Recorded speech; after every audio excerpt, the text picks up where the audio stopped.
Bonjour, j'espère que vous allez bien. Alors aujourd'hui, dans cette vidéo, je vais vous montrer comment faire pour publier un livre sur Amazon. On va le faire ensemble parce que j'ai un livre à publier. On est au mois de mars, c'est bientôt Pâques qui arrive et moi je suis beaucoup dans les livres pour enfants. Donc je m'y prends toujours environ un mois et demi d'avance lorsqu'il y a une saison ou une fête qui arrive pour être sûr que mon livre ait le temps d'avoir un bon classement avant la fête.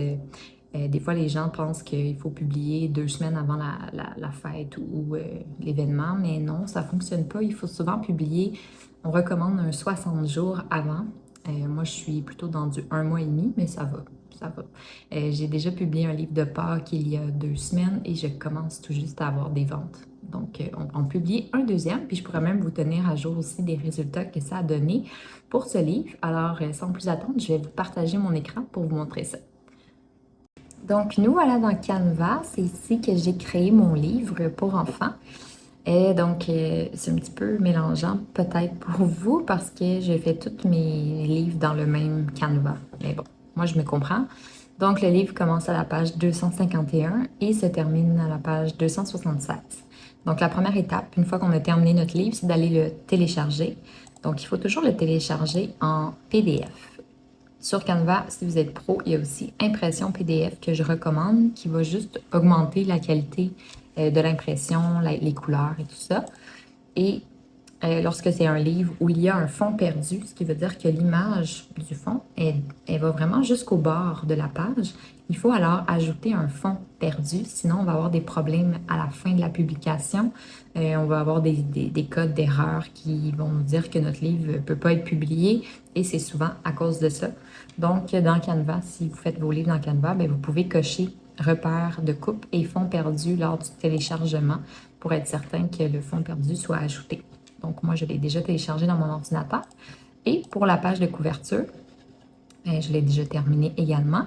Vous allez aussi la partager, mais jamais avec un fond perdu parce que l'image, la dimension de la taille de couverture que Amazon nous donne, elle comprend déjà un fond perdu. Donc, si on en rajoute un deuxième, ben c'est pas bon, ça va pas fonctionner. Donc, jamais de fond perdu pour les pages de couverture. Et je l'ai déjà téléchargé aussi et ça doit être fait en PDF. Donc, on va aller directement dans Amazon. Et si vous n'avez pas encore ouvert votre compte Amazon, c'est très très simple. Vous vous rendez sur kdp.amazon.com et vous vous connectez avec les mêmes identifiants que votre compte Amazon client normal. Il va juste y avoir un petit questionnaire à remplir et vos informations bancaires à ajouter pour être certain que vous êtes payé. Donc, n'oubliez pas de faire ça. Donc, ensuite, vous allez avoir la même chose que moi ici, un gros bouton jaune qui dit Créer. Donc, assez simple. On clique dessus. Sur Amazon, il y a plusieurs choses qu'on peut créer. On peut créer des e-books, donc des livres électroniques, des livres brochés, des livres reliés et on peut faire des séries aussi. Donc aujourd'hui, on va faire un livre broché parce que c'est ce que je fais pas mal 100% du temps. Le livre relié coûte très cher, donc c'est une couverture qui est dure, comme un peu une bande dessinée, et il n'est pas imprimé partout au monde. Donc moi, j'habite au Canada, il n'est pas imprimé au Canada, ce qui fait que les frais vont encore plus monter et ça va réduire beaucoup la commission, la redevance que je vais gagner. Donc on y va avec un livre broché. Ensuite, la première étape, c'est de sélectionner la langue si ce n'est pas la bonne langue ici. Donc mon livre est en français, tout va bien. Le titre du livre, on doit absolument reprendre le même titre que l'on a sur notre couverture, sinon on peut avoir des erreurs. Donc vous allez voir que je fais beaucoup copier-coller, c'est que je suis pas très bonne en français et j'ai toujours peur de faire des erreurs. Donc la course au coco de Pâques, je vais juste enlever le gros C ici, puis mettre un P pour Pâques, comme ça. Ensuite, le sous-titre est facultatif, mais je vous suggère toujours d'en mettre un pour aider au référencement de votre livre sur Amazon. Donc, comme c'est un livre pour enfants, je vais écrire « Livre pour enfants » en français. Et l'âge de 5 ans, je pense que c'était ce que j'avais mis. Je ne l'ai pas mis sur la couverture. Parfait. Et Pâques, lapin. Donc, je vais vraiment mettre comme le plus de détails possible. Voiture aussi, parce que c'est un livre qui parle de voiture. Bon, parfait. Ensuite, série. Vous voyez, c'est facultatif. C'est juste si, par exemple, vous sortez un tome 1, un tome 2, un tome 3, vous pouvez créer une série sur Amazon et donc tous vos livres vont être regroupés ensemble. Il va y avoir vraiment comme une image qui va être ajoutée, qui va permettre au client de savoir qu'il peut acheter un autre livre du même sujet ou la suite de votre livre. Donc, pour ce livre-là, je n'ai pas de série. Numéro d'édition, c'est très très rare qu'on va l'utiliser. Là, c'est si jamais vous avez déjà édité un livre une fois et que vous faites une réédition, c'est-à-dire que vous avez changé certaines choses dans le livre, vous pouvez inscrire le numéro de l'édition, mais ça ne m'est jamais arrivé en un an et demi, donc je ne pense pas que ça va vous arriver non plus. Donc l'auteur, c'est là où vous allez mettre votre prénom ou si vous êtes, ça ne vous tente pas de mettre votre nom, vous pouvez mettre un nom plume aussi. Ensuite, moi, j'ajoute ici toujours un éditeur parce que j'ai comme ma propre maison d'édition. Mais si vous n'en avez pas, vous ne mettez rien, c'est facultatif aussi. Il y a plein de choses que vous pouvez ajouter s'il y a un deuxième auteur, si vous avez un illustrateur, un traducteur et tout ça. Ensuite, la description, donc moi, je l'ai déjà préparée ici avec mon cher ami ChatGPT. Donc, aussi, ça peut aider pour le référencement, donc mettre des mots-clés, livres, Pâques, les enfants, tout ça, mettre de 5 ans. Bon. Droit de publication, dans la majorité des cas, j'espère que vous détenez les droits d'auteur ou les droits de publication. Moi, je fais mes livres sur Canva, j'ai Canva Pro, donc j'ai une licence d'utilisation pour tous mes livres, donc aucun problème à cocher que je détiens les droits d'auteur et les droits de publication. Public principal, donc s'il y a des images à connotation sexuelle, vous devez l'inscrire ici. Si vous mentez, ils vont le savoir, puis ça va juste retarder le processus de publication. Donc moi, évidemment, il n'y en a pas. L'âge de lecture, c'est facultatif. Vous le remplissez seulement si c'est un livre pour enfants. Si c'est un livre général ou un livre pour adultes, ne mettez pas 18 ans ou plus. Ça fait vraiment pas nécessaire, puis c'est pas beau. Donc moi, je vais aller spécifier là, que c'est de 2 à 5, mais je vais aller extensionner jusqu'à 6 ans ici parce que ça pourrait convenir à un jeune de 6 ans sans problème. Ensuite, le site principal de vente, vous allez sélectionner celui dont vous habitez, tout simplement, parce qu'à la fin, ce que ça va changer, c'est que vous allez pouvoir fixer le prix dans votre devise à vous. Donc, c'est plus facile de savoir un petit peu la valeur de ce que vous allez gagner si c'est dans votre devise à vous. Donc, moi, j'habite au Canada, je vais mettre amazon.ca. Ça n'a pas d'influence ici sur votre livre va être publié juste sur .ca ou vous allez plus vendre sur .ca. Non, vous allez être automatiquement disponible sur toutes les plateformes d'Amazon. Donc, je peux vendre sur .fr, .com, .ca. C'est vraiment juste pour à la fin nous aider à fixer le prix. Donc, moi, je vais mettre .ca. Les rubriques, c'est pour aider Amazon à savoir où il va mettre votre livre dans Amazon. Donc, chaque livre a 3 catégories qui lui sont attitrées. Ce n'est pas nécessairement les rubriques qu'on va choisir, mais ça sera pas loin de ce qu'on choisit ici. Donc, moi, je vais aller dans livres pour enfants, dans les fêtes. Moi, c'est en anglais, je ne sais pas pourquoi, mais c'est toujours comme ça. Donc, Easter, et je vais aller en mettre, on peut en mettre jusqu'à 3. Vous pouvez en mettre juste une si jamais vous n'en trouvez pas, mais essayez quand même de regarder ce qui pourrait convenir. Donc, je vais aller aussi dans Animal. Puis, je vais mettre les lapins. Puis, c'est tout. Je ne sais pas quoi mettre. Bon. Ensuite, ici, il y a 2 petites cases qu'on peut cocher. Donc, le premier, c'est livre dont le contenu intérieur est restreint. Donc, si votre livre que vous publiez, c'est un journal, un carnet de notes ou un agenda ou tout autre livre que les pages se répètent, qu'il n'y a pas beaucoup de texte à lire, mais plus des espaces à remplir, vous devez cocher cette case-là. Si vous ne le faites pas, encore une fois, à la publication, Amazon va s'en rendre compte, puis il ne va pas publier votre livre, il va vous envoyer un courriel pour vous dire que vous devez cocher. Donc, ça va juste retarder encore une fois le processus, mais c'est pas grave si vous vous trompez, ils vont s'en rendre compte. Donc, moi, ce n'est pas un livre restreint parce que c'est un livre de lecture pour enfants. Ensuite, le livre à impression. en gros caractères. Donc, si les polices ont plus que 16 points, ça va juste convenir à comme un type de client sur Amazon qui cherche peut-être des livres où c'est écrit en gros. Ils vont être mis dans cette catégorie-là, mais moi, c'est pas le cas nécessairement. Les mots-clés, c'est facultatif, mais je trouve que ça devrait être obligé. En tout cas, vous devriez en trouver. Ça va encore une fois aider au référencement naturel de votre livre puis au positionnement dans Amazon.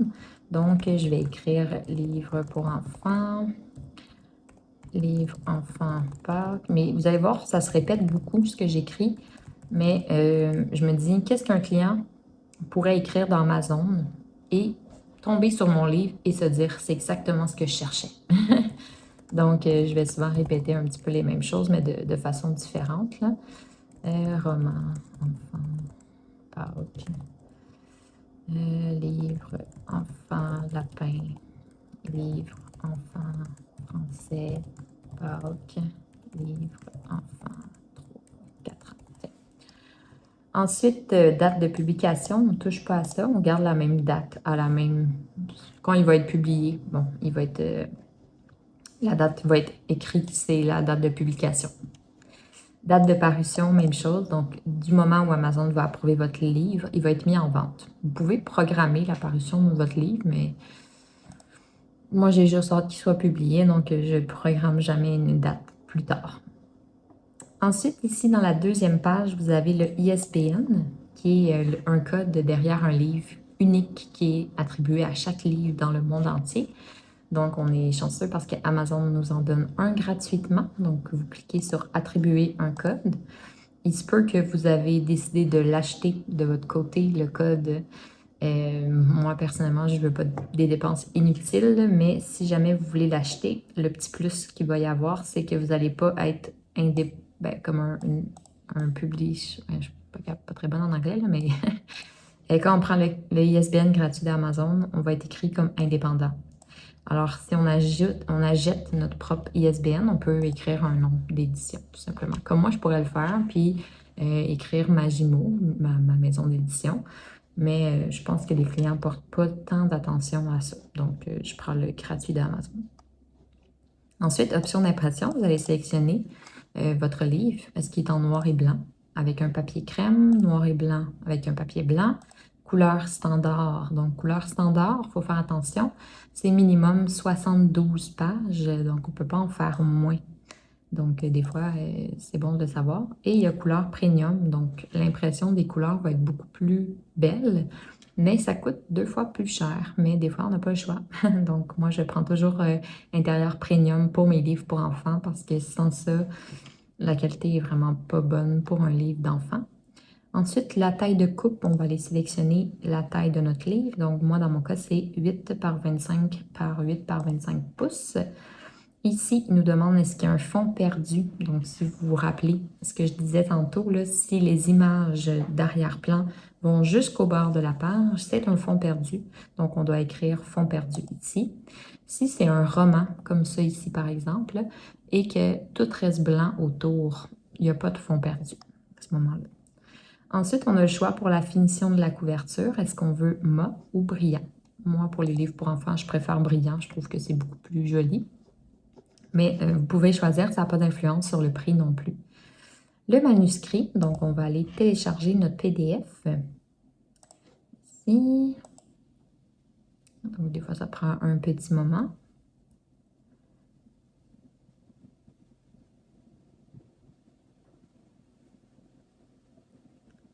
Vous voyez, c'est simple. Des fois, c'est juste des petits détails qui font que ça ne fonctionne pas lorsqu'on publie un livre, mais si on regarde et qu'on suit les étapes, généralement, ça devrait bien aller. OK. C'est très long. Je vais prendre une petite gorgée. Vous pouvez m'écrire en commentaire quel livre vous êtes en train de faire ou si vous avez déjà publié un livre. J'aimerais bien savoir un petit peu. Puis en même temps, ça me donne des indices sur est-ce que j'ai plus des gens débutants qui m'écoutent ou des gens avancés pour pouvoir créer du contenu sur YouTube. Ensuite, page de couverture, vous allez sûrement un jour faire l'erreur de cliquer sur ce bouton-là. C'est un logiciel d'Amazon KDP pour créer une page de couverture. C'est horrible. N'utilisez jamais ça. C'est comme un vieux logiciel des années 50, là, presque. Et c'est très, très laid. Donc, vous allez plutôt sélectionner charger une couverture depuis votre ordinateur et aller télécharger celle qu'on a enregistrée en PDF. Donc, dans mon cas, celle-ci.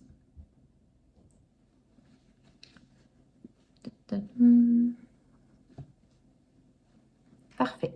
Ensuite, si vous avez déjà un code barre sur votre couverture, vous devez cliquer ici, mais généralement, ça ne devrait pas arriver. En tout cas, c'est Amazon qui va mettre le code barre de votre ISBN directement sur votre couverture. Depuis environ 1 an, ils font un sondage sur l'utilisation de l'intelligence artificielle dans nos livres. Donc, ils nous demandent si on l'a utilisé. Si oui, ils vont nous poser des questions sur le texte, les images et les traductions. Donc, on doit répondre ici si tout l'ensemble de l'œuvre a fait des modifications avec l'IA ou certaines. Dans mon cas, c'est non. Donc, tout sort de ma tête. J'utilise seulement l'IA pour la correction des fautes. Puis, c'est pas ici. Donc, j'écris non. Ensuite, on doit lancer l'outil de prévisualisation.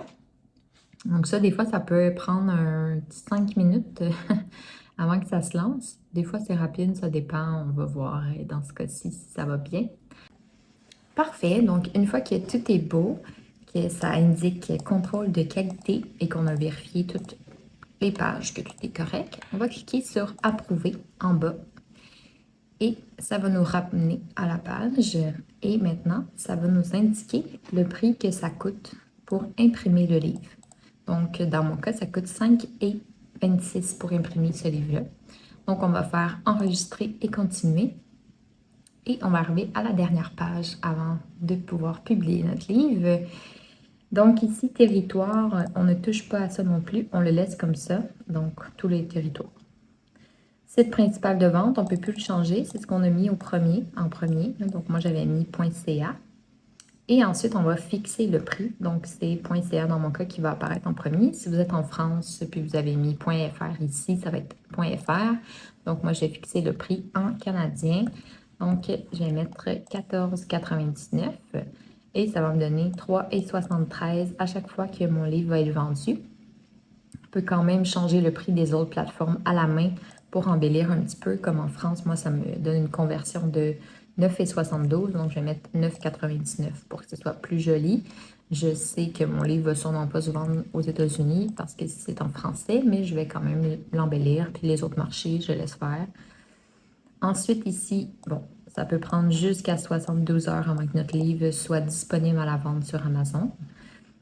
La dernière chose ici, c'est si on veut avoir une épreuve de notre livre avant qu'il soit publié. Je vous conseille pas de faire ça parce que vous allez, oui, recevoir un exemplaire de votre livre, ça peut paraître fun, mais pour l'avoir déjà fait, ici, si on le fait, il va y avoir une grosse bordure tout autour de notre livre et ça va être en gris, écrit non destiné à la vente. Donc, c'est plate parce qu'après, le livre, ben, on ne peut pas vraiment l'utiliser pour, par exemple, faire du marketing, le prendre en photo ou le montrer à des gens parce que c'est pas beau. Donc, je ne vous suggère pas de le faire ici, mais plutôt d'attendre que votre livre soit publié pour commander un exemplaire d'auteur. Je vais vous montrer après. Donc, une fois que tout est terminé, on clique sur « Publier votre livre broché » et c'est fini. Voilà, c'est tout. Donc, pour le moment, c'est ça. Ensuite, il va être révisé par un humain, quelqu'un qui travaille chez Amazon. Et s'il y a un problème, il va nous l'envoyer par courriel avec une explication de ce qu'on doit modifier. Si tout est beau, ben, ça va être écrit par courriel que notre livre a été publié. Donc là, on ne peut rien faire pour le moment, on doit attendre. Une fois qu'il va être approuvé en ligne, ça va faire comme ça ici. Donc, on va avoir un bouton où ça va être écrit « Demander l'exemplaire d'auteur ». Donc, vous allez pouvoir cliquer ici si vous voulez en commander.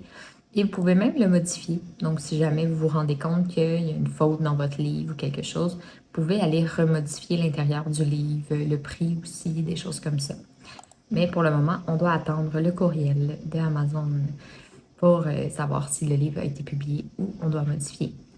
Donc voilà, c'est tout pour cette vidéo. Ça a été très rapide. J'espère que vous avez suivi, que vous avez bien compris, que tout était clair. Donc le livre a été publié, puis je vous donnerai des nouvelles sur mes ventes par rapport à ce livre-là, si vous êtes curieux. Et dites-moi en commentaire quel livre vous voulez publier. Est-ce que vous l'avez déjà fait? Est-ce que vous ne l'avez pas encore fait? vous en êtes tout dans votre processus. Donc, je suis très curieuse de savoir et je vous souhaite une très belle journée. À la prochaine!